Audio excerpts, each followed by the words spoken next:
बिस्मिल्लाहिर्रहमानिर्रहीम रब्बिश्रह ली सदरी व यस्सिर ली अमरी वहलुल उक़दतम मिन लिसानी यफ़क़हू क़ौली। अस्सलामु अलैकुम एवरीवन। फाइनली आप लोगों से एक साल बाद मुलाकात हो रही है यूट्यूब चैनल पे। उसके लिए बहुत बहुत माज़रत। और ये साल बहुत ज़्यादा चैलेंजेस से भरा हुआ था, बहुत से एक्सपीरियंसेस इस नई जगह पे किए और उनको मैं किसी और वीडियो पे इंशाल्लाह आप लोगों के साथ ज़रूर डिस्कस करूंगा and that would be beneficial for you guys as well. आज की वीडियो जो है वो मच अवेटेड वीडियो है, आई नो। स्कॉलरशिप के प्रोसेस को इन डिटेल एक्सप्लेन मैंने करना है। वीडियो हो सकता है थोड़ी सी लेंथी हो, सो वो लोग जिन्होंने स्कॉलरशिप के लिए अप्लाई करना है और जिन्होंने मेरी वीडियो देख ली है ऑलरेडी, प्रीवियस वीडियो जिसके अंदर मैंने स्कॉलरशिप के लिए पीएचडी के स्कॉलरशिप के लिए बेसिक क्राइटेरिया एक्सप्लेन किया था, अब इस वीडियो के अंदर वो इन डिटेल जान पाएंगे कि किस तरह से स्टेप बाय स्टेप हमने स्कॉलरशिप जो है वो हंट करना है पीएचडी का, और उनके लैंड होने तक उनको किन चैलेंजेस का सामना करना पड़ सकता है, उनको मैं ब्रीफली इस वीडियो के अंदर एक्सप्लेन करूंगा। और मजीद अगर कहीं पे इन डेप्थ मैंने एक्सप्लेन करनी हुई चीज़ तो उसके लिए इंशाल्लाह अब अपकमिंग सीरीज के अंदर वीडियोस आती रहेंगी। लेकिन इस वीडियो को देखने के बाद मेनली आप लोगों को आइडिया अच्छे तरीके से हो जाएगा कि स्टेप 1 से लेकर लास्ट स्टेप तक, जब तक कि आप यहाँ पे स्कॉलरशिप लेकर लैंड नहीं कर जाते, सो आपको किन किन मराहल से गुजरना होगा। तो सबसे पहले स्टेप के अंदर आपने आइडेंटिफाई करना है कि आपका एरिया ऑफ इंटरेस्ट क्या है। आप किस किस एरिया में मेनली आप पीएचडी करना चाह रहे हैं। Of course it depends upon your previous professional and educational credentials as well, और कई दफ़ा आप उससे चेंज भी कर लेते हैं। सो आपने उसको आइडेंटिफाई करना है बड़ा क्लियरली। और फिर आपने आइडेंटिफाई ये कर लेना है कि ऑस्ट्रेलिया, क्योंकि हम मेनली ऑस्ट्रेलिया की बात कर रहे हैं, सो ऑस्ट्रेलिया में कौन सी यूनिवर्सिटीज़ ऐसी हैं जो आपके एरिया ऑफ इंटरेस्ट से रेलेवेंस रखती हैं और वो उसमें पीएचडी करवा रही हैं और उसके अंदर उनकी अच्छी रैंकिंग भी है। यकीनन ये आमतौर के ऊपर जनरल ऑब्जर्वेशन यही है कि जो यूनिवर्सिटीज़ फुली फंडेड स्कॉलरशिप्स दे रही होती हैं वो एक अच्छी रैंकिंग के अंदर यूनिवर्सिटीज़ ऑलरेडी होती हैं। दैट्स वाई उनके पास इतनी मेजर ग्रांट्स होती हैं कि वो अपने स्टूडेंट्स को, इंटरनेशनल स्टूडेंट्स को कैटर कर रही होती हैं फुली फंडेड स्कॉलरशिप्स के अंदर।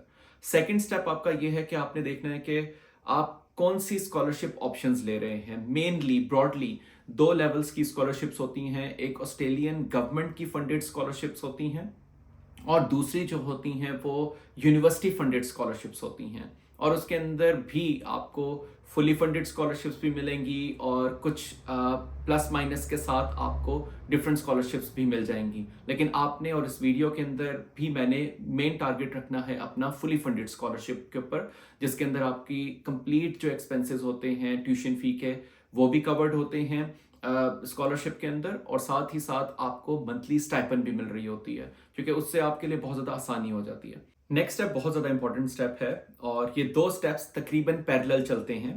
एक स्टेप आपका स्टेप नंबर 3 है कि आपने पोटेंशियल सुपरवाइजर्स को रीच करना है। पोटेंशियल सुपरवाइजर्स को रीच करने के लिए आपको मैं अगर आपको इजी वर्ड्स के अंदर एक्सप्लेन करूं तो आपको गूगल पे जाना है। गूगल पे जाकर आपको सर्च करना है सबसे पहले अपनी पोटेंशियल यूनिवर्सिटीज़ जो कि ऑलरेडी आप लोगों ने स्टेप नंबर 1 में टारगेट कर ली हुई हैं, कि जो यूनिवर्सिटीज़ आपके एरिया ऑफ इंटरेस्ट से रेलेवेंट उस पीएचडी को करवा रही हैं, आपने उसकी ऑलरेडी लिस्ट बना ली होगी। क्लरिकल वर्क चलेगा ज़रा ये स्टार्टिंग वाले स्टेप्स के अंदर, थोड़ा सा टफ भी लगेगा, लेकिन ऑफ कोर्स आपको इतनी बड़ी जो है वो सक्सेस मिलेगी उससे पहले आपको ये सारे कामों से गुजरना होगा।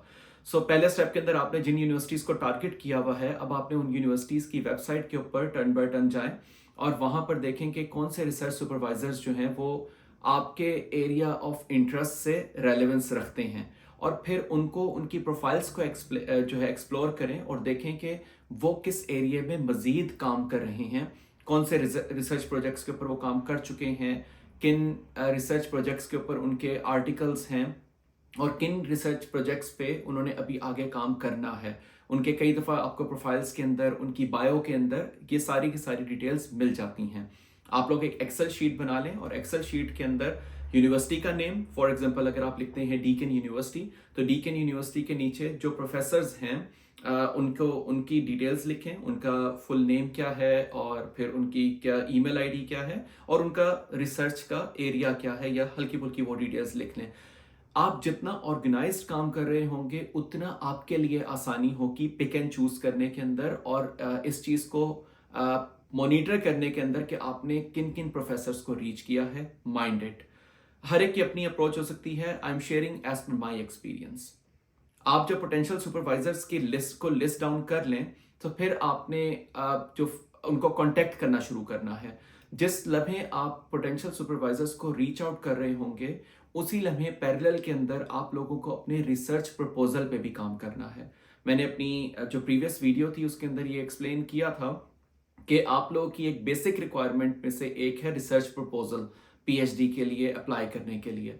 सो आपका स्टेप नंबर 3 जो पोटेंशियल सुपरवाइजर्स को लिस्ट डाउन करना है, उसके बाद नेक्स्ट स्टेप नंबर 4 अपने पोटेंशियल सुपरवाइजर्स को कांटेक्ट करना है। और कांटेक्ट जब आपने करना होता है तो आपने ईमेल ड्राफ्ट करनी है और उस ईमेल ड्राफ्ट करने के साथ साथ आपने कुछ अटैचमेंट्स उस ईमेल के साथ लगानी है, जिसमें से एक अटैचमेंट आपकी प्रोफेशनल सीवी है, उसको भी मैंने बेसिक इसलिए रिक्वायरमेंट के अंदर पिछली वीडियो में डाल दिया था, और दूसरा है रिसर्च प्रपोजल का ड्राफ्ट। ये दो चीजें बहुत ज्यादा इंपॉर्टेंट हैं। और तीसरी चीज अटैचमेंट में नहीं आती, लेकिन मैं कहूंगा उसको ईमेल की बॉडी। ईमेल की बॉडी भी बहुत इंपॉर्टेंट है, आप उसके ऊपर भी फुल फोकस कीजिएगा। सिर्फ अपना रिसर्च प्रपोजल और सीवी का ड्राफ्ट लगाकर भेज देना और ईमेल की बॉडी में कुछ खास ना लिखना, तो ये एक अच्छा इंप्रेशन नहीं डालता। ईमेल की बॉडी के अंदर नॉर्मली आप अपना ब्रीफ सा इंट्रोडक्शन करवाते हैं, वो बहुत डिटेल और बहुत लेंथी नहीं होती, और क्लियरली बताते हैं कि आपका रिसर्च इंटरेस्ट क्या है और हल्का फुल्का आपका बैकग्राउंड में अगर रिसर्च से जो आपका एक्सपीरियंस, रेलेवेंट एक्सपीरियंस रहा है वो क्या रहा है, आपकी प्रीवियस डिग्री क्या रही है, यानी आपने अपनी प्रोफाइल हल्की सी ब्रीफ करके वहां पे बतानी होती है। और साथ ही मेंशन करना होता है, एंड करना होता है अपनी ईमेल बॉडी को, कि आप अपने रिसर्च सुपरवाइजर से पोलाइटली ये पूछना होता है, रिक्वेस्ट करनी होती है कि क्या वो अवेलेबल हैं और क्या पॉसिबिलिटी हो सकती है, क्या विलिंगनेस हो सकती है उनकी कि वो आपको पीएचडी के इस प्रोजेक्ट के लिए जो रिसर्च प्रपोजल आपने साथ लगाया है उसके लिए वो आपको सुपरवाइज कर लें। So this is the way आप अपने रिसर्च सुपरवाइजर को कांटेक्ट करते हैं। यहाँ पे मैं एक चीज़ वाज़ेह कर दूं कि जब आपने, क्योंकि बहुत इम्पोर्टेंस रखता है आपका रिसर्च प्रपोजल का ड्राफ्ट जो आप अपने पीएचडी के सुपरवाइज़र को कांटेक्ट करते हुए ईमेल के साथ अटैच करके भेजते हैं। कई स्टूडेंट्स की मुझे क्यूरीज आ रही होती हैं, वो मुझे कहते हैं कि हम क्या इसको स्किप कर सकते हैं, या फिर कई स्टूडेंट्स मुझे ये कहते हैं कि हमने इतनी ईमेल्स की हैं, इतने प्रोफेसर्स को रीच किया है और हमें रिस्पॉन्स नहीं आ रहा। और जब मैं उनसे पूछता हूं कि आपने ईमेल क्या की थी, मुझे फॉरवर्ड करें या मुझे बताएं, तो पता चलता है कि उन्होंने जस्ट ईमेल की बॉडी के अंदर अपना एरिया ऑफ इंटरेस्ट और अपनी प्रोफाइल हल्की सी भेज दी होती है और साथ में रिसर्च प्रपोजल अटैच ही नहीं किया होता। और जब मैं उनसे पूछता हूँ उसकी वजह क्या है, तो वो कहते हैं रिसर्च प्रपोजल बनाने में बहुत टाइम लग रहा है। सो टू बी वेरी ऑनेस्ट, जब आप ईमेल्स, एक रिसर्च सुपरवाइजर जो ऑस्ट्रेलिया में बैठे हुए हैं उनको पूरी दुनिया से दर्जनों की तादाद के अंदर ईमेल्स रिसीव होती हैं on weekly basis for PhD scholarships और पीएचडी की उनकी सुपरविजन के लिए। अब आप उनके पास इतना टाइम नहीं है। हालांकि टू बी वेरी ऑनेस्ट, मैंने यहाँ पे देखे रिसर्च सुपरवाइजर्स की कोशिश होती है, वो हमेशा एक्स्ट्रा माइल ट्रैवल कर रहे होते हैं, इवन आप लोगों को ना जानते हुए भी दुनिया के दूसरे कोने से भी जब उनको ईमेल्स आती हैं उसको रिस्पॉन्ड कर रहे होते हैं। That's greatness of them. उसके बावजूद आपको उनको एक ईमेल भेजते हैं जिसके अंदर आपने रिसर्च प्रपोजल नहीं लगाया, और उसके बाद फिर क्या आप एक्सपेक्ट कर रहे हैं कि सुपरवाइजर आपसे कहे कि प्लीज मुझे रिसर्च प्रपोजल भी भेज दें इसके साथ लगा के। This is not the case, ऐसे नहीं होना चाहिए। आपको पहली दफा जब आप उनको रीच करें, वो आपके लिए बहुत इंपॉर्टेंट वक्त है। जब उन्होंने आपकी ईमेल को ओपन करना है तो उनको वो सारी चीजें एटलीस्ट मिल जानी चाहिए हैं जो कि एक किसी भी रिसर्च सुपरवाइजर को उस टाइम रिक्वायर होती हैं किसी भी स्टूडेंट को रिसर्च के एंडेवर में अटैच करने के लिए अपने साथ। रिसर्च प्रपोजल का डॉक्यूमेंट किस तरह से ड्राफ्ट करना है उस पे I will make another video and इंशाल्लाह I will upload it soon, very soon. I have already started working on that. मैं सरसरी सा आपको क्विकली ये बता देता हूं कि रिसर्च प्रपोजल जब आप बना रहे होंगे तो उसके अंदर टॉपिक क्या रखा जाए, तो उसके लिए मल्टीपल अप्रोचेस हो सकती हैं। एक अप्रोच ये हो सकती है कि आप किसी टॉपिक के हवाले से बहुत ज़्यादा पैशनेट हैं, आपने ऑलरेडी मास्टर्स में भी उसके ऊपर काम किया, या आपने मास्टर्स के बाद उसके ऊपर काम किया, या आपको कुछ नज़र आया लिटरेचर को रिव्यू करते हुए एक टॉपिक, और आपने कहा कि मैं इसी टॉपिक पे पीएचडी करना चाहता हूँ और ये बड़ा एक अच्छा टॉपिक है, सो आप उस पर रिसर्च प्रपोजल बना लें। दूसरी अप्रोच ये हो सकती है कि जिस लम्हे आप लोग स्टेप नंबर 3 में जब था कि आप फाइंड कर रहे हैं पोटेंशियल सुपरवाइजर्स को, सो आप उस टाइम एक्सेल की शीट पे मैंने आपको मेंशन किया है कि आप उनका एरिया ऑफ इंटरेस्ट लिख रहे होते हैं, उनका काम लिख रहे होते हैं, वो जो ऑलरेडी कर रहे हैं आपके एरिया ऑफ पीएचडी से रेलेवेंट। सो आप वहाँ से देखें कि वो किन टॉपिक्स पे काम कर रहे हैं और उन टॉपिक से रेलेवेंट क्या रिसर्च गैप्स ऐसे हैं जो आप अपनी पीएचडी के थ्रू फिल कर सकते हैं। सो आप वहाँ से कोई रिसर्च गैप आइडेंटिफाई करें और फिर उस पर एक रिसर्च प्रपोजल बना लें, तो ये भी एक बहुत अच्छा तरीका होता है। ये बात याद रखिए, आप जब रिसर्च सुपरवाइजर को एक अच्छा रिसर्च प्रपोजल भेजते हैं तो उनको आइडिया हो जाता है कि इस स्टूडेंट के अंदर पोटेंशियल है। तो कई दफ़ा ऐसा हो सकता है कि सुपरवाइजर आपको कहे कि आपका रिसर्च आइडिया बहुत अच्छा है, लेकिन मैं इस वक्त बजाते खुद इन एरियाज पे काम करना चाह रहा हूं, और क्या आप उस पे मुझे रिसर्च प्रपोजल बनाकर भेज सकते हैं विद इन अ वीक, या विद इन 2 वीक्स, या with in a few days. कई दफ़ा सुपरवाइजर इस तरह भी कह देते हैं, कुछ खास टॉपिक आपको बता देते हैं, ये भी बहुत अच्छा रहता है। और एक चीज़ और, आप अपनी किसी सुपरवाइजर से आपकी जब कम्युनिकेशन स्टार्ट हो जाए, चाहे वो आपको रिजेक्शन की ईमेल करें या एक्सेप्टेंस की ईमेल करें, दोनों ही सूरत हाल के अंदर, खासतौर पर रिजेक्शन की ईमेल के अंदर, आप अपने सुपरवाइजर जिनको आप अभी जानते नहीं हैं, लेकिन आप उनसे ईमेल के अंदर रिस्पॉन्स बैक करके, तो थैंक यू कि उन्होंने टाइम निकाला कि आपकी ईमेल पढ़ी, और आपको पढ़ने के बाद फिर चाहे ना ही की लेकिन पढ़ी। दूसरा, आप उनको ये पूछ सकते हैं कि can you please suggest me any changes I should make in my research proposal before sending it to anyone else।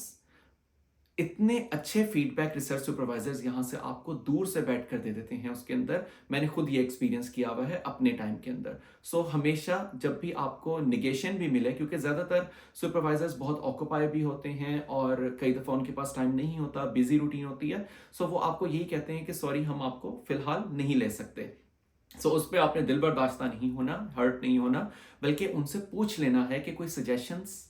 तो आपको फॉर एग्जांपल 4 सुपरवाइजर से 4 किस्म की सजेशन मिलेंगी, वो आपको आगे किसी 5वें सुपरवाइजर को रीच करने के अंदर बहुत ज़्यादा बेनिफिशियल होंगी आपके लिए। और एक चीज़ मज़ीद मैं यहाँ पे आपको ये बता दूँ, पेशेंस बहुत ज़्यादा ज़रूरी है इस सारे प्रोसेस के अंदर। हर शख्स का डिफरेंट एक्सपीरियंस होता है, और टू बी वेरी ऑनेस्ट, हर शख्स के हाथ पे एक मुख्तलिफ घड़ी होती है, हर एक का अपना एक वक्त होता है, और उस वक्त में ही दरवाजे खुलने होते हैं। आपका काम है दस्तक देना और कोशिश करना। मेरे कुछ कोलीग्स ऐसे हैं जिनको with in a few days research proposal भेजा और एक मल्टीपल सुपरवाइजर्स की तरफ से रिजेक्शन आई, और एक ने एक्सेप्ट कर लिया with in few weeks, with in few days भी। कुछ को विद इन फ्यू मंथ्स लगे, उन्होंने 50-60 सुपरवाइजर्स या उससे भी ज़्यादा को रीच किया। कुछ ऐसे भी कोलीग्स हैं मेरे यहाँ पर जिन्होंने 2 से 3 साल हर टर्म, जब स्कॉलरशिप की टर्म आने वाली होती थी, वो अप्लाई करते थे। दर्जनों सुपरवाइजर्स को रीच करना, कहीं से भी पॉजिटिव रिस्पॉन्स ना आना। पॉजिटिव रिस्पॉन्स ना आने का मतलब ये है कि सारे सुपरवाइजर्स ऑक्यूपाइड हैं, किसी ने भी एक्सेप्ट नहीं किया प्रपोजल मुख्तलिफ किस्म की वजूहात की वजह से। सो वो लगे रहे और finally they landed here. So it's a time taking and patience वाला प्रोसेस। कई स्टूडेंट्स मुझे ये कहते हैं कि हम तो इतनों को रीच कर लिया, बस ये तो होता ही नहीं है, या हमने पिछले साल भी किया था, नहीं हुआ, इस साल भी नहीं होगा। सो आपको लगे रहना है, और आपका वक्त जब लिखा होगा इंशाल्लाह डेफिनेटली होगा। आपका काम ये है कि आप इसके ऊपर कोशिश जारी रखें। अब हम ये सिनेरियो एक कंसीडर करते हैं कि आपने दर्जनों सुपरवाइजर्स को रीच किया, और उनमें से एक सुपरवाइजर ने आपको पॉजिटिव रिस्पॉन्स दिया, और उन्होंने या तो ये आपका ही रिसर्च प्रपोजल एक्सेप्ट कर लिया, या फिर आपको कुछ टॉपिक्स बताए और उनकी बेस के ऊपर आपको कहा कि आप वंस अगेन रिसर्च प्रपोजल मुझे बनाकर भेजें, और आपने वो वंस अगेन रिसर्च प्रपोजल भी बनाकर उनको भेज दिया, या फिर आपका ही रिसर्च प्रपोजल सेलेक्ट हो गया। इन शॉर्ट, उन्होंने आपको पॉजिटिव रिस्पॉन्स दे दिया, आपको ईमेल में बता दिया कि I am willing to take you as my student in PhD।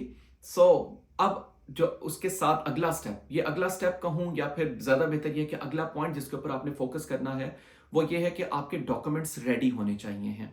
Documents के अंदर आपकी एकेडमिक ट्रांसक्रिप्ट्स रेडी होनी चाहिए, और बेहतर ये है कि आप उनको HEC से ऑलरेडी अटेस्ट करवाया हुआ हो। ज़्यादातर यूनिवर्सिटीज़ की रिक्वायरमेंट के अंदर अटेस्टेशन नहीं होती, लेकिन मेरी ज़ाती राय ये है कि आप जब यहाँ पर आ जाते हैं फिर बार बार पाकिस्तान वापस मुड़कर जाना या अपनी कंट्री वापस मुड़कर जाना और टेस्टेशन करवाना, उसके लिए आप इतने अखराजात और टाइम और रिसोर्सेज आपके पास नहीं होता। अपॉर्चुनिटी कोई भी आ सकती है, आगे कभी भी ज़रूरत पड़ सकती है। सो बेहतर ये है कि आप जब इनिशियली पहले स्टेप पर ही होते हैं, सोचते हैं जिस लम्हे कि हम सीरियस होकर काम करना शुरू करते हैं कि अब मैंने PhD की स्कॉलरशिप हंट करनी है, सो पैरेलल के अंदर आप HEC से अपनी ट्रांसक्रिप्ट्स और अपनी डिग्रीज एटलीस्ट बैचलर्स और मास्टर्स की या MPhil की वो आप अटेस्ट करवा लें। सो आपकी डिग्रीज और ट्रांसक्रिप्ट्स वो अटेस्टेड होनी चाहिए, और आपके डिग्रीज और सर्टिफिकेट्स वो सारे रेडी होने चाहिए। आपकी डिटेल्ड CV वो ऑलरेडी आपकी मौजूद थी, जो आप अपने सुपरवाइजर्स को भेज रहे थे, वो भी आपकी रेडी है। उसके अलावा आपका इंग्लिश लैंग्वेज टेस्ट या इंग्लिश प्रोफिशिएंसी सर्टिफिकेट, ये दो चीज़ें आपकी रेडी होनी चाहिए हैं। कई यूनिवर्सिटीज़ अपनी रिक्वायरमेंट में ये लिखती हैं कि हमें आपका इंग्लिश प्रोफिशिएंसी टेस्ट चाहिए है। That could be IELTS, that could be TOEFL, that could be PTE। आपने उस यूनिवर्सिटी की वेबसाइट के ऊपर देखना है, जो एडमिशन, जब आपकी एडमिशन के लिए फॉर्म आपने फिल करना है उस फॉर्म में भी मेंशन होता है।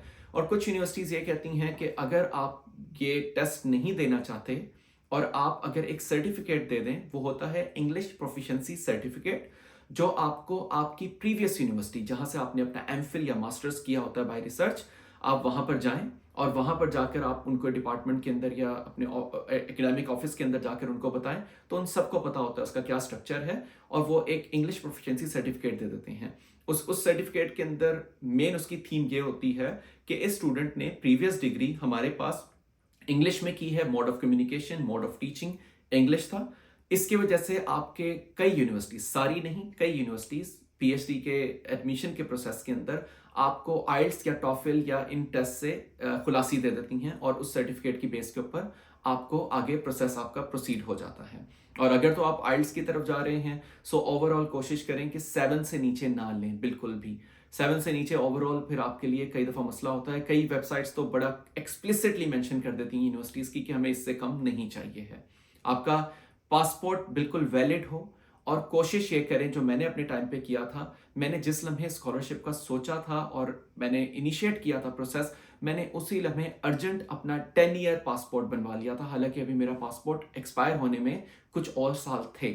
इसी तरह से मेरे ID कार्ड को भी एक्सपायर होने में कोई 2 से 3 साल थे। उसके बावजूद मैंने सबसे पहले अपना ID कार्ड रीन्यू करवाया और 10 ईयर्स का कर लिया, और अर्जेंट, और साथ ही मैंने अपना पासपोर्ट भी 10 ईयर्स का कर लिया।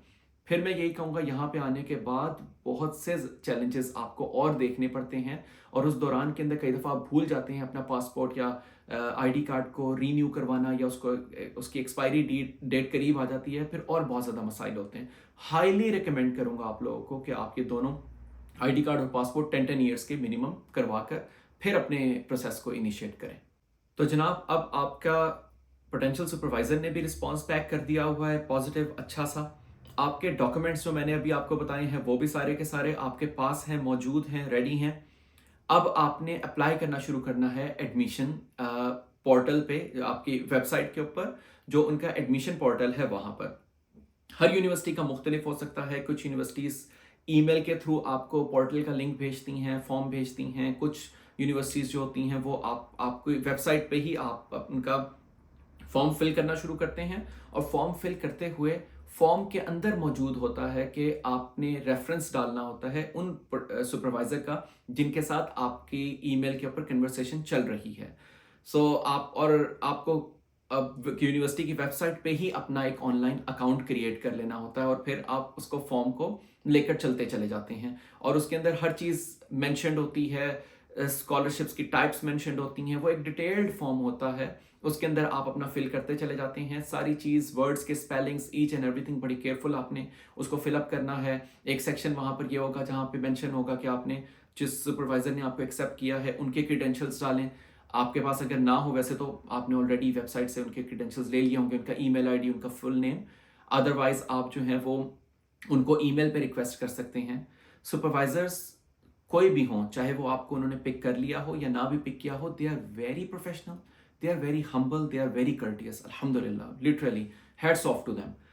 वो आपको प्रॉपर रिस्पॉन्स करेंगे। अगर आपको किसी चीज़ के अंदर, एडमिशन के प्रोसेस के अंदर कोई डिफिकल्टी आती है, किसी डॉक्यूमेंट की क्लैरिटी नहीं हो रही, आपको पता नहीं चल रहा क्या ये डॉक्यूमेंट चलेगा या नहीं चलेगा, आप वो डॉक्यूमेंट अपने सुपरवाइजर को दे के भी पूछ सकते हैं। और आप वो डॉक्यूमेंट अपने ज़्यादा बेहतर तो डॉक्यूमेंट के बारे में अगर पूछना, तो आप एडमिशन ऑफिस की जो ईमेल जिसके ऊपर आपकी उनके साथ कन्वर्सेशन चल रही है या फॉर्म पे मेंशन्ड है, आप उनको ईमेल करके भी पूछ सकते हैं। मुझे याद है मेरे प्रोसेस के अंदर मल्टीपल टाइम मैंने कुछ चीज़ों के हवाले से एडमिशन ऑफिस को डायरेक्टली ईमेल करके पूछता रहा हूँ, और they are very much vigilant about responding to the emails और डिटेल में गाइड करना बड़े हम्बल तरीके से। सो आप उनको भी साथ साथ उनके साथ भी कन्वर्सेशन रखें, और एज सुन एज पॉसिबल अपना जो एडमिशन का फॉर्म है वो फिल अप करें। मैंने आपको रिसर्च की पीएचडी के रिसर्च की जो रिक्वायरमेंट्स वाली वीडियो है उसके अंदर बताया था कि आपको एक या दो, कम अज कम भी वैसे दो रेफरेंस रेडी रखने हैं, जो आपके मास्टर्स डिग्री या प्रीवियस जो आपकी इंस्टीट्यूट है जहाँ से आपने मास्टर्स या बैचलर्स किया है, वहाँ के प्रोफेसर्स के रेफरेंस जो मांगे हुए होते हैं उसके लिए वो रेडी रखने, वो भी आपके कहीं ना कहीं फॉर्म के अंदर शामिल हो जाएंगे। सो वो पहले से आपके पास रेडी हों। मेरी कोशिश यही है कि मैं इस वीडियो को लेंथी ना होने दूं, लेकिन अगर तो मुझे आप लोगों को इन डिटेल एक्सप्लेन करना है और आप ये वीडियो मैं आपकी रहनुमाई के लिए बना रहा हूं, तो इसको लेंथी होना है। उसके बावजूद भी अगर बीच में से कुछ चीज़ें ऐसी हो सकती हैं जो मुझसे स्किप हो जाएं, जिसके लिए मुझे फिर शॉर्ट वीडियोस या रील्स बनाकर अपने चैनल के ऊपर टिप्स साथ अटैच करनी पड़े, सो उसके लिए आप नज़र रखिए चैनल के ऊपर। सब्सक्राइब ऑलरेडी आप लोगों ने किया हुआ होगा, इट्स अप टू यू, करना चाहें तो करें, ना भी करना चाहें तो। ये मेरा वीडियोस बनाने का मेन पर्पस ये है टू पे बैक टू माय सोसाइटी, जहाँ से मैंने सीखा, जहाँ पे मैंने अपनी इनिशियल एजुकेशन हासिल की, और वो हासिल करके अल्हम्दुलिल्लाह पाकिस्तान से मैं यहाँ पर आया। सो आई वांट कि मैं अपनी सोसाइटी को पे बैक करता रहूँ जिस जिस लेवल पे भी मैं कर सकता हूँ। सो ये मेरा एक हम्बल कंट्रीब्यूशन होगा। So I am not concern really concern about your subscriptions और व्यूज और this and that. I am more concern कि आपको डिटेल से एक चीज़ समझ आ जाए। सब्सक्राइब करेंगे तो आपको रील्स के अंदर जो टिप्स एंड ट्रिक्स हैं वो पहुंचती रहेंगी आप तक। तो जनाब, अब आपने अपना एप्लीकेशन भी पूरी आपने फिलअप कर ली, रिसर्च सुपरवाइजर से भी सारे मामला आपके अच्छे से तय हो चुके हुए हैं। आपने एप्लीकेशंस की डेडलाइंस को मिस नहीं करना, और ये भी याद रखिए टाइम डिफरेंस भी होता है, इसलिए आखिरी दिन तक या आखिरी बिल्कुल चंद दिनों तक चीज़ को ना लेकर जाएं, या आखिरी घंटों तक चीज़ को ना लेकर जाएं। हो सकता है जिस चीज़ को आप 12 बजे समझ रहे हो वो यहाँ के 6 बज रहे हो, क्योंकि ऑस्ट्रेलिया और पाकिस्तान का 6 आवर्स का डिफरेंस है। अब आपने सब कुछ सबमिट करवा दिया, अब आपको दुआ करनी है और साथ ही आपको वेट करना है। और वेट टिपिकली 2 से 3 महीने का हो सकता है, तो उसमें पेशेंस रखें और उसमें रेगुलरली अपनी ईमेल चेक करते रहें। कई दफ़ा ऐसा होता है कि आपका आउटकम नहीं आता, लेकिन आउटकम से पहले एडमिशन ऑफिस आपसे कोई मज़ीद रिक्वायरमेंट, कोई मज़ीद डॉक्यूमेंट के ऊपर क्लैरिफिकेशन मांग लेता है। और मीनवाइल अपने रिसर्च सुपरवाइजर के साथ भी कंटिन्यूसली अपडेटेड उनको रखें। फॉर एग्जांपल, अगर आपको एडमिशन ऑफिस की तरफ से कोई ईमेल आती है किसी खास डॉक्यूमेंट की रिक्वायरमेंट के हवाले से, तो आप अपने रिसर्च सुपरवाइजर को भी एक ईमेल ज़रूर कर दें कि मुझे फला फला डॉक्यूमेंट के लिए यूनिवर्सिटी ने रीच किया है, ताकि उनको पता हो कि you are still connected with और आप उस प्रोसेस को परसू कर रहे हैं। सो आपने इस चीज़ का भी ख्याल रखना है, और स्पैम फोल्डर भी अपना देखते रहें साथ साथ। अच्छा, एक चीज़ और जो मुझसे मिस हो गई, मैं जल्दी से आप लोगों को वो बता दूं।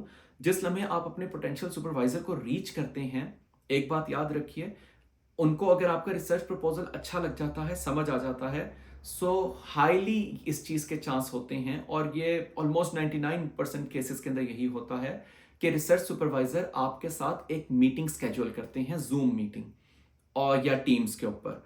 सो उसमें आपसे वो बातचीत करते हैं, और उसके अंदर मेनली उस मीटिंग का पर्पस होता है वो आपको जानना चाह रहे होते हैं, क्योंकि उससे पहले उनकी आपके साथ कम्युनिकेशन ईमेल के अंदर और एक रिटन कम्युनिकेशन हो रही होती है। रिटन कम्युनिकेशन से पर्सनैलिटी का आइडिया नहीं होता। पीएचडी की जो जर्नी है वो बहुत ज़्यादा डिपेंड कर रही होती है आप किस किस्म की पर्सनैलिटी के इंसान हैं इसके ऊपर। It's like a roller coaster ride. कई दफ़ा आप उस रोलर कोस्टर के अंदर बिल्कुल उल्टे होते हैं और बहुत देर तक उल्टे रहते हैं, और कई दफ़ा आप सीधे होते हैं और आप इंजॉय कर रहे होते हैं। So it's like a roller coaster ride. तो उसके अंदर पर्सनैलिटी बहुत ज़्यादा मैटर करती है, आपका कल्चर, आप किस जगह से हैं, कैसे सोचते हैं, इन चीज़ों का बहुत ज़्यादा अमल दखल होता है। तो सुपरवाइज़र एक शॉर्ट सी मीटिंग के अंदर कहीं ना कहीं देखना चाह रहे होते हैं कि जो हमारा स्टूडेंट है वो कौन है, क्या है, वो कैसे ख्यालात रखता है। ऑफ कोर्स एक मीटिंग में इन सब चीज़ों को जानना पूरी तरह से पॉसिबल शायद ना हो सके, लेकिन सुपरवाइजर्स का ईयर्स ऑफ एक्सपीरियंस होता है तो वो अंडरस्टैंड कर लेते हैं। सो उस मीटिंग के अंदर नॉर्मली वो आपसे आपका इंट्रोडक्शन आपके बारे में पूछेंगे, वो आपके कल्चर के बारे में जानेंगे, वो आपके रिसर्च इंटरेस्ट के बारे में वर्बली आपसे जानेंगे, चाहे आपने वहाँ पर लिख कर भेज भी दिया हो, और अपने बारे में भी आपको बताएंगे। क्योंकि यहाँ के supervisor they are very concern कि जो स्टूडेंट आ रहा है उसको पता हो कि हम कैसे हैं। हो सकता है स्टूडेंट हमें ना पसंद करे। पसंद से मुराद मेरी ये है कि उसका और हमारे मिजाज के अंदर बहुत ज़्यादा डिफरेंस निकला है, या उसके और हमारे इंटरेस्ट में बहुत ज़्यादा डिफरेंस निकला है। तो कई दफ़ा वो अपने बारे में भी आपको ओपनली बताते हैं कि हमारे क्या मिजाज है, हम किस तरह के, हमारा वर्किंग स्टाइल क्या है, हम किस तरह से स्टूडेंट को लेकर चलते हैं और हमारी एक्सपेक्टेशंस क्या हो सकती हैं। छोटी सी ब्रीफ सी मीटिंग होती है, मे बी 30-35 मिनट्स की हो जाएगी, तकरीबन इतनी, या 20 मिनट्स की होगी मे बी। सो उसके लिए भी आपने अपने आप को रेडी रखना है। अब हम ये एज्यूम करते हैं कि 2 से 3 महीने गुजर गए और आपको फाइनल आउटकम यूनिवर्सिटी की तरफ से रिसीव हो गया। फाइनल आउटकम 3 कंडीशंस हो सकती हैं। एक कंडीशन ये हो सकती है कि आपको आउटकम मिला, कंडीशनल ऑफर लेटर मिला विद स्कॉलरशिप। और कंडीशनल ऑफर लेटर का मतलब ये होता है कि उसके अंदर कुछ ना कुछ कंडीशंस होती हैं, वो आपको मजीद फुलफिल करनी होती हैं, और फिर आपको वो एक प्रॉपर जो है वो स्कॉलरशिप का प्रॉपर ऑफर लेटर देंगे और लेटर ऑफ एक्सेप्टेंस दे देंगे। दूसरा ये हो सकता है कि आपको अनकंडीशनल ऑफर मिल गई। अनकंडीशनल ऑफर विद स्कॉलरशिप का मतलब ये है कि आपको क्लियरली उन्होंने एक्सेप्ट कर लिया और उन्होंने आपको फिर एक एक्सेप्टेंस लेटर या एक्सेप्टेंस ऑफर और स्कॉलरशिप का एक साथ में लेटर भेज देंगे। तीसरा, अल्लाह ना करे कि आप जो भी मेरी वीडियो देख रहे हैं उनके केस के अंदर इंशाल्लाह ऐसा हो, और वो ये है कि आपको रिजेक्ट कर दिया यूनिवर्सिटी ने। बाय द वे, रिजेक्शंस होती हैं, उससे घबराना नहीं है बिल्कुल भी आपने, और ये सियासी डायलॉग नहीं है। रिजेक्शंस हो जाती हैं लिटरली, उससे परेशान नहीं होना, और उसमें भी खैर होती है। मैं एक यूनिवर्सिटी को टारगेट कर रहा था, मैं मेंशन नहीं करूँगा नेम, और मेरी वहाँ से एप्लीकेशन रिजेक्ट हो गई और मुझे बड़ा दुख भी हुआ। लेकिन लेटर ऑन इधर आने के बाद मुझे पता चला कि मैं जिस यूनिवर्सिटी में एक्सेप्ट होकर आया हूँ वो बहुत बेहतर है उस यूनिवर्सिटी से, इन टर्म्स ऑफ रैंकिंग और इन टर्म्स ऑफ पर्क्स जो स्कॉलरशिप के साथ अटैच होते हैं। और उसके अंदर से एक पर्क ये है कि स्पाउस को हेल्थ इंश्योरेंस मिलना, जो कि एक बहुत मेजर आपका एक्सपेंस होता है, वो यूनिवर्सिटी कवर नहीं कर रही थी जहाँ से मैं रिजेक्ट हुआ, और अल्हम्दुलिल्लाह ये यूनिवर्सिटी कवर कर रही है जहाँ पे मैं अब पीएचडी कर रहा हूँ। तो it's a very huge expense आपके ऊपर जो आता है, स्पाउस की हेल्थ इंश्योरेंस, और ख़ास तौर के ऊपर आपकी फैमिली की, बेबी की, वो कवर्ड हो। सो खैर, वंस आपको आप उस कंडीशनल ऑफर आ जाती है, सो आपको फिर वो एक साथ में एक्सेप्टेंस लेटर भेजते हैं। एक्सेप्टेंस ऑफर लेटर जिसे बोलूँगा मैं, अगर सही टर्म बोलूँ तो ऑफर लेटर आपको भेजते हैं। उस ऑफर लेटर के अंदर कुछ टर्म्स एंड कंडीशंस होती हैं और वो एक ज़रा डिटेल्ड लेटर होता है। आप लोगों ने उस लेटर को बहुत ज़्यादा क्लियरली पढ़ना है। यूनिवर्सिटी आपको, एडमिशन ऑफिस ये कह रहा होता है उस लेटर के अंदर कि हमने आपको एक्सेप्ट कर लिया है, सारी रिक्वायरमेंट आप पूरी कर रहे हैं, अब हमारी आपको ये स्कॉलरशिप की ऑफर है विद दीज कंडीशंस। उसके अंदर पूरी टर्म्स एंड कंडीशंस गिवन होती हैं। आपने एक एक टर्म एंड कंडीशन को अच्छे तरीके से पढ़ना है इससे पहले कि आप उस डॉक्यूमेंट को साइन करें और यूनिवर्सिटी को वापस भेजें कि हाँ, हमने आपकी स्कॉलरशिप एक्सेप्ट कर ली। स्कॉलरशिप का ऑफर लेटर मिल जाने का मतलब ये नहीं है कि स्कॉलरशिप बहुत ही आउटस्टैंडिंग होगी। आप लोग कई दफ़ा एक्साइटमेंट में जल्दी से स्कॉलरशिप लेटर मिल गया, साइन करो, ये निकल ना जाए हाथ से। इसके अंदर आप साइन करके भेज दें और उसके अंदर कोई टर्म एंड कंडीशन ऐसी हो जिसके अंदर ये मेंशन हुआ कि आपका स्कॉलरशिप अभी स्टार्ट नहीं हो रहा, 6 मंथ्स बाद या 8 मंथ्स बाद स्टार्ट होगा, या फिर आपका स्कॉलरशिप 1 साल बाद स्टार्ट होगा, उससे पहले आपने अपनी फीस खुद देनी है, या फिर आपके स्कॉलरशिप में स्टाइपेंड नहीं होगी, या कुछ भी ऐसी कंडीशन लिखी हो सकती है जो आपने उस टाइम इग्नोर कर दी और वो बाद में इधर आने के बाद आपके लिए एक सरप्राइज बनी, या लेटर ऑन जब आप वीज़ा का प्रोसेस कर रहे हैं तब सरप्राइज बनी, या लेटर ऑन आपने बाकी यूनिवर्सिटीज़ को अल्लाह हाफिज़ कह दिया और फिर वो सरप्राइज आपके सामने आया, तो आपके लिए बड़ी परेशानी बन सकती है। तो इसलिए एक एक उसकी कंडीशन पहले भी पढ़ लें और यहाँ पे आकर फिर दोबारा से अपने आप को रिवाइज करवाएं, और उसके बाद फिर आप जो है वो यूनिवर्सिटी को ज़्यादा टाइम ना लगाएं, 1-2 दिन के अंदर फिर उनको रिस्पॉन्स बैक करें, साइन करके ऑफर लेटर वापस भेज दें। इसका मतलब ये होगा कि अब आपने एक्सेप्ट कर लिया और ये स्कॉलरशिप अब आप लेने के लिए रेडी हैं। अच्छा, इसके अंदर एक चीज़ और है जो कि क्विकली मैं यहाँ पर देख लूँ, अगर मुझसे मिस हुई है तो मैं आपको बता दूँ। जी, तो आपको जब ऑफर लेटर रिसीव हो जाए, टर्म्स एंड कंडीशंस आप उसकी पढ़ लें, एक्सेप्टेंस फॉर्म को फिल कर लें, और जब आप एक्सेप्टेंस फॉर्म वापस भेज रहे हों तो आपने उस टाइम उनको ये बताना है कि आप अगर आप मैरिड हैं और आपके बच्चे भी हैं, कि आप अपनी स्पाउस को और अपने बच्चों को भी साथ लेकर आना चाहते हैं। जब आप उनको ये बताएंगे, उसके पीछे रीज़न ये है कि ये वो पॉइंट है जब यूनिवर्सिटी आपके ओवरसीज जो हेल्थ कवर है उसको उसको कैटर करना शुरू करती है और उसके लिए अरेंजमेंट करती है और उसकी पेमेंट करती है, और वो आपको फिर ओवरसीज हेल्थ इंश्योरेंस जो है आपकी, वो आप उसका लेटर उन्होंने आपको देना होता है। तो इस टाइम में बताना वो बहुत ज़रूरी है। मोस्ट ऑफ द यूनिवर्सिटीज़ वो सिर्फ मेन एप्लीकेंट, जो मेन पीएचडी का स्टूडेंट होता है, उसकी हेल्थ इंश्योरेंस को कवर दे रही होती हैं for entire period of PhD. Come universities ऐसी हैं जो कि आपके स्पाउस और आपके बच्चों का भी हेल्थ कवर दे रही होती हैं। अगर बिलफर्स एक सिनेरियो ये है कि आपके स्पाउस भी हैं, आप मैरिड हैं और आपके बच्चे भी हैं, और आपकी यूनिवर्सिटी जिसके थ्रू आपको स्कॉलरशिप मिला है फुली फंडेड, वो उनका कवर नहीं दे रही, तो यूनिवर्सिटी आपको ये कहेगी कि आपको उनका कवर खरीदना है, आपका कवर वो दे देगी आपको, उनका कवर आपने लेना होगा, जो कि एक कॉस्टली चीज़ होती है। आप वेबसाइट के ऊपर अपडेटेड देख सकते हैं कि कितना कवर उनका रिक्वायर्ड है, लेकिन वो एक मेजर इन्वेस्टमेंट होती है। और कुछ यूनिवर्सिटीज़ ऐसी हैं, जैसे कि मैं डीकन यूनिवर्सिटी में हूँ, वो स्पाउस और बच्चों का हेल्थ कवर देती है अभी तक। तो अभी आपने आगे के देख लेनी है, जब आपने अप्लाई करना है तो उस टाइम क्या कंडीशन है, कंडीशन टू कंडीशन और टाइम टू टाइम वेरी भी कर सकता है। कि अगर वो दे रही है फिर तो आप जस्ट उनको इन्फॉर्म करेंगे और वो आपका आप बता देंगे कि आपके ये बच्चे हैं, ये डिटेल्स उनकी हैं, फिर आपने उनकी भी डिटेल्स भेजनी होगी जो भी यूनिवर्सिटी रिक्वायर करेगी, और आपको फिर आपकी हेल्थ इंश्योरेंस के अंदर उनका भी कवर कर देंगे, कपल इंश्योरेंस या फैमिली इंश्योरेंस आपको मिल जाएगी। तो ये चीज़ बड़ी इंपॉर्टेंट थी कि मैं ये मिस ना कर देता। अच्छा, एक चीज़ और है, जब आप लोग अपने स्पाउस का या बच्चों का बताते हैं तो ये रिक्वायरमेंट है। वैसे तो बैंक स्टेटमेंट, ये मैंने खैर अपनी पिछली वीडियो में बात कर ली थी, I am just repeating it once again, कि वैसे तो बैंक स्टेटमेंट लंबी चौड़ी पीएचडी के जो मेन एप्लीकेंट है, जैसे फुली फंडेड स्कॉलरशिप मिल जाता है, उसको लगाने की कोई ज़रूरत ही नहीं होती अल्हम्दुलिल्लाह। लेकिन जिस तरह मास्टर्स और बैचलर्स वालों को 1-1 करोड़ पीकेआर की, या फिर 90 लाख पीकेआर की, 80 लाख पीकेआर की लगानी पड़ रही होती है, इन पीएचडी में इस तरह की ज़रूरत नहीं पड़ती। लेकिन अगर आप अपने स्पाउस को साथ लेकर आ रहे हैं, बच्चों को साथ लेकर आ रहे हैं, तो आपने ये वेबसाइट पे देख लेना है, और ऑस्ट्रेलियन इमिग्रेशन की वेबसाइट पे भी बड़ा क्लियरली मेंशन्ड है एग्जैक्ट फिगर्स। मेरे टाइम में वो $6,300 था फॉर द स्पाउस, अब नहीं है, अब बढ़ चुका है।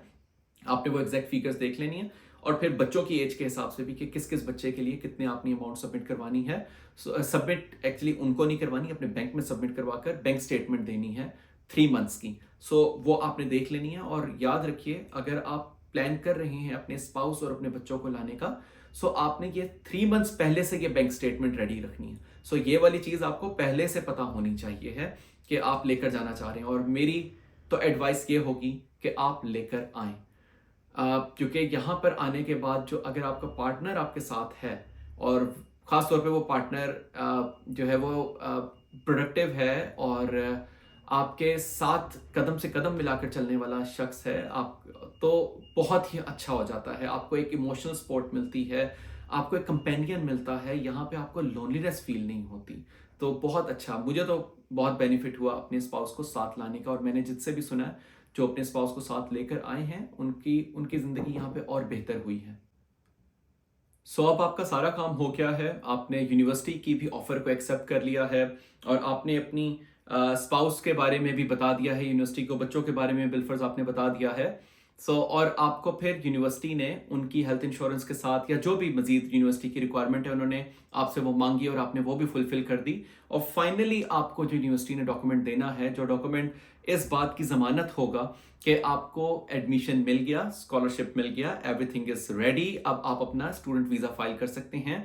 उस डॉक्यूमेंट का नाम होता है COE, कंफर्मेशन ऑफ एनरोलमेंट। वो आपको यूनिवर्सिटी की तरफ से फाइनल आता है, और वो अगर आपके पास आ गया तो अल्हम्दुलिल्लाह आपको स्कॉलरशिप ग्रांट हो गया, एवरीथिंग इज रेडी।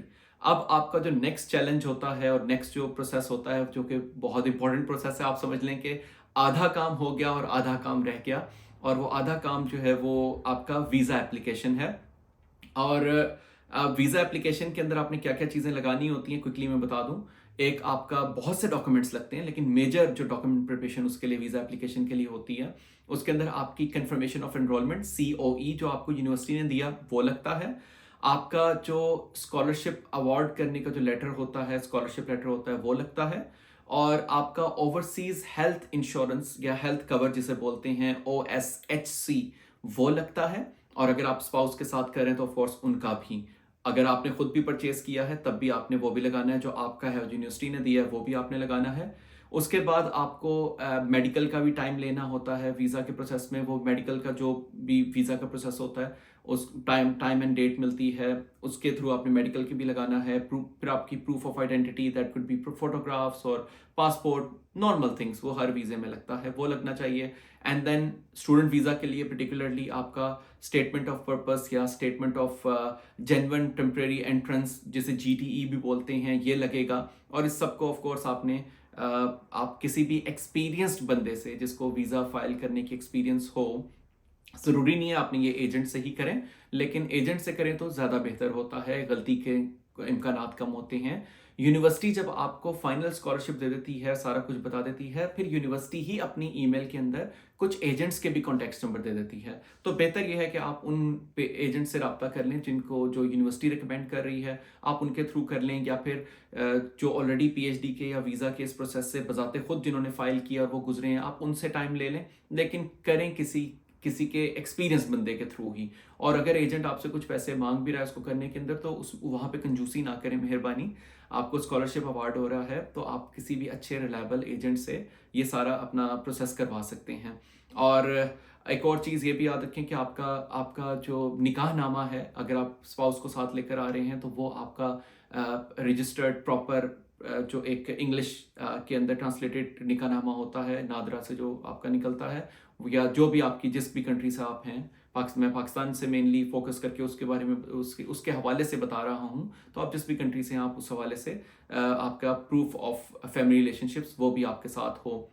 और साथ में एक और डॉक्यूमेंट होता है, इसके अंदर आप सारी फैमिली की भी इंफॉर्मेशन होती है, वो भी आपके पाकिस्तान में तो नादरा निकाल के देता है, तो वो भी आपके साथ हो।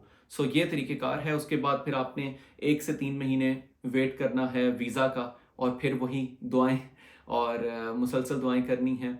और कोशिश करें कि आप अपने इस प्रोसेस को, अपने मामलात को अपने तक ही रखें तो बहुत बेहतर है। Of course evil I exist करती भी है, और नहीं, कुछ लोग नहीं भी इस पे बिलीव रखते, it's up to you guys. लेकिन एक चीज़ मैं जिस हवाले से कह रहा हूँ कि आपको इसको अपने तक रखें, वो ये है कि इस वीज़ा के प्रोसेस के अंदर जब आपका वेटिंग पीरियड चल रहा होता है, तो आपके सारे डॉक्यूमेंट्स की स्क्रूटनिंग हो रही होती है, आपकी पर्सनैलिटी, आपके पुलिस चेक भी आप लगाते हैं उसके अंदर, तो आपके बैकग्राउंड, वो सब कुछ स्क्रूटनिंग हो रही होती है कि कोई मसला तो नहीं, क्योंकि एक कंट्री ने आपको वहाँ पे वेलकम करना है, अगले कई साल तक वहाँ पे रखना है। उस दौरान में कुछ ऐसे केसेस देखे गए हैं कि आपने डिस्क्लोज किया, आप बहुत खुश हैं, आपने ख़ानदान में बात खोल दी, इधर खोल दी, दोस्तों में खोल दी। आप, अल्लाह सुब्हानहू तआला सबको अपनी हिफाज़त व अमान में रखे, लेकिन कई लोग आपकी खुशी के अंदर उस तरह खुश नहीं हो पाते जिस तरह से आप एक्सपेक्ट कर रहे होते हैं, जैसा नज़र आ रहा होता है। सो अगर कोई शख्स कोई जस्ट एक फेक ईमेल भी आपके नाम के ऊपर इमिग्रेशन को कर दे और बता दे, या कोई आपके हवाले से उनके इमिग्रेशन ऑफिस के अंदर कोई भी शक व शुबहात पैदा कर दे, तो वो आपके लिए बड़ा मसला बन सकता है। सो इसलिए इट्स बेटर, मैंने अपने केस के अंदर I just informed my siblings and my mother, और या स्पाउस, ऑफ कोर्स स्पाउस और उसके सिबलिंग्स बिल्कुल क्लोजेस्ट लोगों तक रहा। اور میں نے باہر کسی کو بھی ڈسکلوز نہیں کیا ہوا تھا. اور اگر کسی نے ناراض ہونا ہے تو اس نے ویسے بھی ہو جانا ہے. اور جس نے آپ کے اس معاملے کے اندر کہ آپ نے لیٹ کیوں بتایا, جس نے خوش ہونا ہے اس نے بعد میں بھی اتنا ہی خوش ہونا ہے. تو آپ اپنی اس پروسیس کو اپنے تک رکھیں, خاموشی سے سارا پروسیس کریں, اور انشاءاللہ جب اللہ سبحانہ تعالیٰ آپ کو کامیابی سے ہمکنار کریں پھر بتائیں بھی, ڈسکلوز بھی کریں, اور اللہ کا شکر بھی ادا کریں بہت زیادہ. So that's it from my side. مزید جو ہے کچھ ٹپس اینڈ ٹرکس ہیں وہ میں نے نوٹ کی ہوئی ہیں, وہ میں آپ کو اگلی ویڈیوز میں اور چھوٹی چھوٹی ریلز کے اندر شیئر کرتا رہوں گا, وہ زیادہ بہتر رہے گا. اوور آل جو یہ پورا پروسیس تھا, یہ یقیناً آپ لوگ جاننا چاہ رہے ہوں گے کہ یہ کتنے منتھس لگے. سو میں نے اکتوبر 2022 کے اندر یہ پروسیس سٹارٹ کیا تھا, اور میں نے اگلے سال اکتوبر 2023 کے اندر یہاں پہ میں لینڈ کیا. سو ستمبر 2023 میں تقریباً 1 ایئر لگ گیا, جس کے اندر پہلے اسٹیپ سے لے کر پروپوزل بنانا, ویزا کا ٹائمنگ, یونیورسٹی کا, اس سب کے اندر کرتے کراتے اتنا ٹائم لگا. سو پیشنس والا پروسیس ہے, اور اس میں آپ پیشنس اپنے ساتھ رکھیے گا. That's all from my side. Allah سبحانہ تعالیٰ آپ سب کو خیر و عافیت میں رکھیں, اور خیر و عافیت عطا فرمائیں, اور خیر بانٹنے والا اور ثانیہ بانٹنے والا بنائیں. السلام علیکم ورحمۃ اللہ.